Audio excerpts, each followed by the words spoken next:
hand gesture based robotic vehicle. So this is the movement which are we giving from the ADXL sensor, sorry, MMS sensor. So as soon as sensor will move, so according to that robot will also get moved. Left,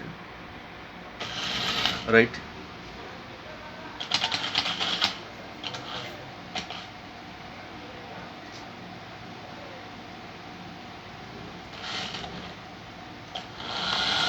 forward,